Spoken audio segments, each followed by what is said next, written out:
வணக்கம். செய்திச் சுருக்கம். கர்நாடக முதல்வர் பதவியை ராஜினாமா செய்தார் சித்தராமையா. கர்நாடகாவில் கடந்த 2023ஆம் ஆண்டு நடந்த சட்டசபை தேர்தலில் காங்கிரஸ் கட்சி 135 இடங்களில் வென்று ஆட்சியை பிடித்தது.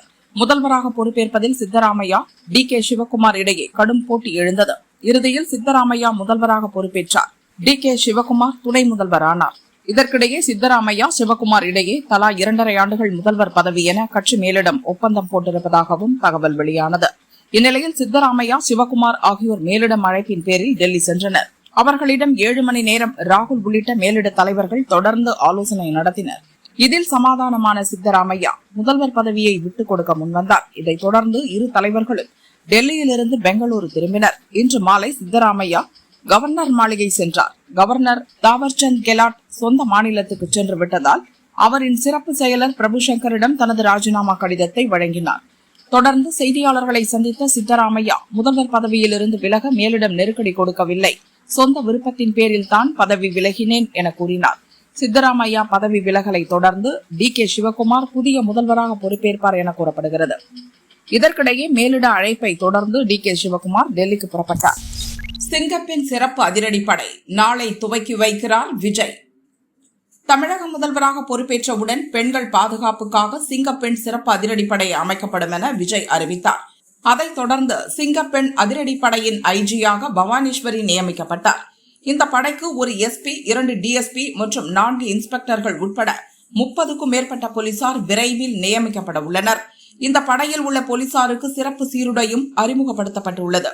சிங்கப்பெண் அதிரடிப்படையின் துவக்க விழா சென்னை எழும்பூர் ராஜரத்தினம் விளையாட்டு மைதானத்தில் நேற்று நடைபெறுவதாக முதலில் அறிவிக்கப்பட்டது. ஆனால் முதல்வர் விஜய் டெல்லி சென்றிருந்ததால் இந்த விழா தள்ளி வைக்கப்பட்டது. இந்நிலையில் முதல்வர் விஜய் டெல்லி பயணத்தை முடித்துக் கொண்டு இன்று சென்னை திரும்பினார். இதையடுத்து சிங்கப்பெண் சிறப்பு அதிரடிப்படை துவக்க விழா நாளை எழும்பூர் ராஜரத்தினம் மைதானத்தில் நடக்கிறது. முதல்வர் விஜய் பங்கேற்று சிங்கப்பெண் சிறப்பு அதிரடிப்படையை துவக்கி வைக்கிறார். வேலியே பயிரை மேய்வது மனதை உறுத்தலையா? விஜயை அட்டாக் செய்த EPS. அதிமுக பொதுச் செயலாளர் பழனிசாமியின் அறிக்கை. சென்னை கோடம்பாக்கத்தில் காவலர் உள்ளிட்ட 3 பேர் சிறுவன்வாயில் மது ஊற்றி பாலியல் தொல்லைக்கு ஆளாக்கிய சம்பவம் அதிர்ச்சி அளிக்கிறது. தமிழக முதல்வரே, எந்த குழந்தைகளை வைத்து நீங்கள் வாக்கு சேகரித்தீர்களோ அதே குழந்தைகள் உங்கள் ஆட்சியில் பாதுகாப்பு இன்றி நிற்கின்றனர். இதற்கெல்லாம் என்ன பதில் சொல்ல போகிறீர்கள்? நீங்கள் நடத்திய சட்டம் ஒழுங்கு ஆய்வு கூட்டம் சம்பிரதாயத்திற்கான கூட்டமாக மாற்றிவிடப்பட்டுள்ளதோ என்ற சந்தேகம் எழுகிறது.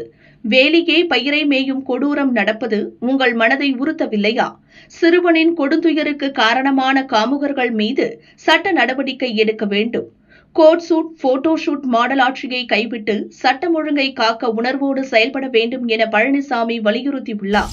ஸ்டாலின் சொல்வது போல் நடக்கக்கூடாது, எங்கள் ஆதரவே போதுமே. அதிமுக MLAக்கள் செயல்பாடு மக்களின் விருப்பத்திற்கு மாறானது என இந்திய கம்யூனிஸ்ட் மாநில செயலாளர் வீரபாண்டியன் தெரிவித்துள்ளார். தமிழ்நாட்டினுடைய மக்களின் விருப்பங்களுக்கு மாறானது, மக்கள் அளித்த தீர்ப்புக்கு மாறானது, தமிழகம் பின்பற்ற வேண்டிய அரசியல் நெறிகளுக்கு மாறானது. இது ஏற்க இயலாது. தாவேகாவுக்கு இடதுசாரிகள் தருகிற, விடுதலை சிறுத்தைகள் உள்ளிட்ட இடதுசாரிகள் தருகிற ஆதரவே போதுமானது.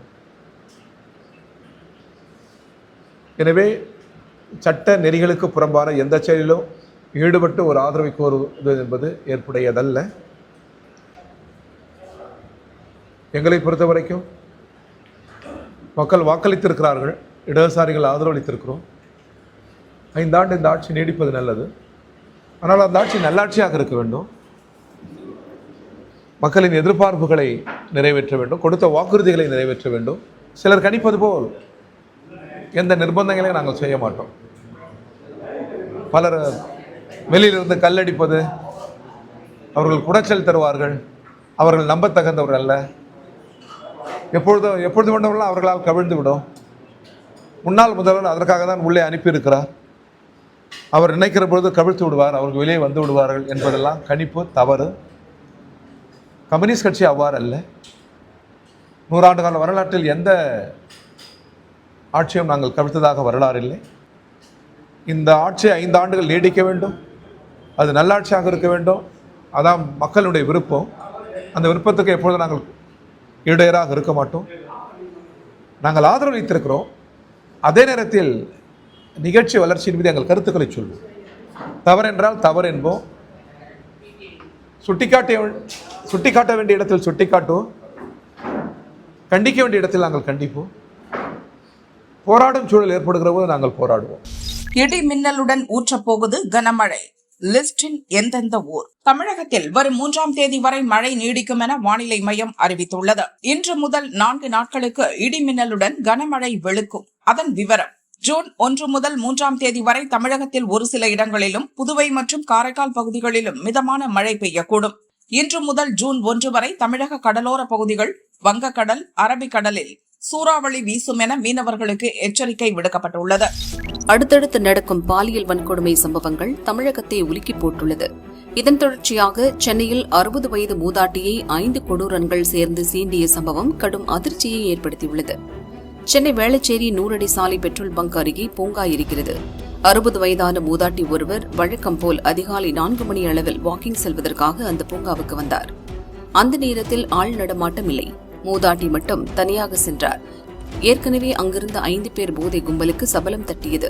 மூதாட்டியை பாலியல் பலாத்காரம் செய்ய 5 பேரும் சதி செய்தனர். மூதாட்டியை வாயை பொத்தி இழுத்து சென்றனர். மறைவான இடத்தில் 5 பேரும் கூட்டாக பாலியல் வன்கொடுமை செய்ய முயன்றனர். கைவர்களின் பிடியில் தப்பிக்கவும் வேதனை தாங்க முடியாமலும் மூதாட்டி அலறினார். பக்கத்தில் பெட்ரோல் பங்க் இருந்ததால் 5 கொடூரன்களும் ஓட்டம் பிடித்தனர். சத்தம் கேட்ட பெட்ரோல் பங்க் ஊழியர்கள் 2 பேர் சிறிது நேரத்தில் பூங்காவுக்கு வந்து பார்த்தனர். மூதாட்டி ரத்தம் சொட்ட சொட்ட மயங்கி கிடந்தார். மூதாட்டியின் கோலத்தை பார்த்து ஊழியர்கள் அதிர்ச்சியடைந்தனர்.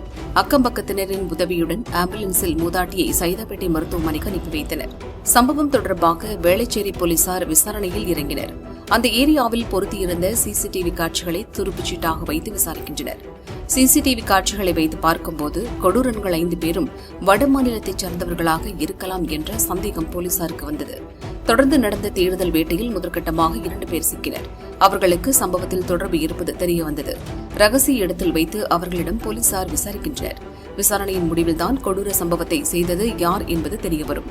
சில நாட்களுக்கு முன்புதான் கோவையில் 10 வயது சிறுமி கடத்தி பாலியல் வன்கொடுமை செய்து கொல்லப்பட்டார். அடுத்த சில நாட்களில் அதே கோவையில் காதலிக்க மறுத்த இளம்பெண் வீட்டில் கொடூரன்கள் மண்ணெண்ணெய் குண்டு வீசினர். இப்படி தமிழகத்தின் பல இடங்களில் பெண்கள், குழந்தைகளுக்கு எதிரான சம்பவங்கள் தொடர்ந்து நடப்பது சட்டம் ஒழுங்கை கேள்விக்குறியாக்கிவிட்டது. கட்சி பதவியை உத்தறிய பெண் MP. கொறடா மீது சபாநாயகரிடம் புகார். மேற்கு வங்கத்தில் சமீபத்தில் நடந்த சட்டசபை தேர்தலில் பாரதிய ஜனதா வென்று ஆட்சியை கைப்பற்றியது. தொடர்ந்து 15 ஆண்டுகள் ஆட்சி செய்த திரிணாமுல் காங்கிரஸ் படு தோல்வியடைந்தது. முதல்வராக இருந்த மம்தா பானர்ஜி பவானிபூர் தொகுதியில் தோல்வியடைந்தார்.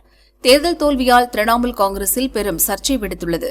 தேர்தல் வியூகம் வகுக்கும் ஜபாக் நிறுவனத்தை நம்பி பல்வேறு தவறுகளை செய்ததாக கட்சி தலைமை மீது நிர்வாகிகள் குற்றம் சாட்டி வருகின்றனர். பல ஆண்டுகளாக கட்சிக்காக உழைத்த தங்களை நம்பாமல், மக்களோடு தொடர்பில் இல்லாமல் வெறும் நம்பர் கேம் விளையாடும் நிறுவனத்தை நம்பியதே படுதோல்விக்கு காரணம் என திரிணாமுல் மூத்த நிர்வாகிகள் தங்கள் விரக்தியை வெளிப்படுத்தி வருகின்றனர்.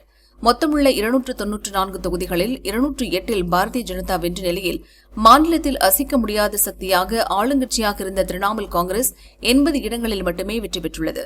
மேற்கு வங்க மக்கள் மத்தியில் மம்தாவின் செல்வாக்கு சரிந்துவிட்டதாகவும், அவரின் உறவினர் அபிஷேக் பானர்ஜியின் தலைமையை ஏற்க மக்கள் தயாராக இல்லை என்றும் சிலர் குரல் எழுப்பி வருகின்றனர். இந்நிலையில் திரிணாமுல் காங்கிரஸைச் சேர்ந்த 50 MLAக்கள், 20 MPக்கள் பாரதிய ஜனதாவில் இணைய தயாராக இருப்பதாக பாரதிய ஜனதா MP சௌத்ரா கான் கூறியது மாநில அரசியலில் பரபரப்பை ஏற்படுத்தியுள்ளது. இந்த சூழ்நிலையில் திரிணாமுல் காங்கிரஸ் லோக்சபா MPயும் மூத்த பெண் நிர்வாகியுமான ககோலி கோஷ் தஸ்கிதார் நேற்று கட்சியின் பராசத் மாவட்ட பொறுப்பாளர், மகளிரணி பொறுப்பாளர் உள்ளிட்ட அனைத்து பொறுப்புகளிலிருந்தும் ராஜினாமா செய்தார். தேர்தல் தோல்விக்கு பொறுப்பேற்று இதை செய்வதாக கூறிய அவர் கட்சி தலைமை மீதும் கடும் விமர்சனங்களை முன்வைத்தார். மூத்த நிர்வாகியான தனக்கு கட்சியின் உரிய அங்கீகாரம் இல்லை. மம்தாவுடன் 30-40 ஆண்டு காலம் அரசியலில் பயணித்த தனக்கு மிகச்சிறந்த கௌரவம் கிடைத்துள்ளதாகவும் கூறினார். இதற்கிடையே லோக்சபாவில் திரிணாமுல் காங்கிரஸ் கொறடா கல்யாண் பானர்ஜி தன்னை அவமதிக்கும் வகையில் நடந்து கொண்டதாக ககோலி கோஷ் புகார் தெரிவித்துள்ளார். தான் ஒரு MP என்று பாராமல் கல்யாண் பானர்ஜி தகாத முறையில் நடந்து கொண்டார். வார்த்தையிலும் செய்கையிலும் பெண்ணான தன் மனம் புண்படும் வகையிலும் அவமானப்படுத்தும் வகையிலும் அவர் நடந்து கொண்டார். அவர் மீது கடும் நடவடிக்கை எடுக்க வேண்டும் என லோக்சபா சபாநாயகர் ஓம் பிர்லாவிடம் எழுத்துப்பூர்வமாக புகார் கடிதம் அனுப்பியுள்ளார். ககோலி கோஷ் கட்சியின் கொறடாவாக இருந்தவர். இதற்கு முன் கட்சி சந்தித்த மோசமான தேர்தல் தோல்வி காரணமாக அவரது பதவி பறிக்கப்பட்டது. அவருக்கு பதில் கல்யாண் பானர்ஜி கொறடாவாக நியமிக்கப்பட்டார். இந்நிலையில் ககோலி கோஷ் தனிப்பட்ட பகையை மனதில் வைத்து கல்யாண் பானர்ஜி மீது புகார் தெரிவிப்பதாக பானர்ஜியின் ஆதரவாளர்கள் கருத்து தெரிவித்துள்ளனர்.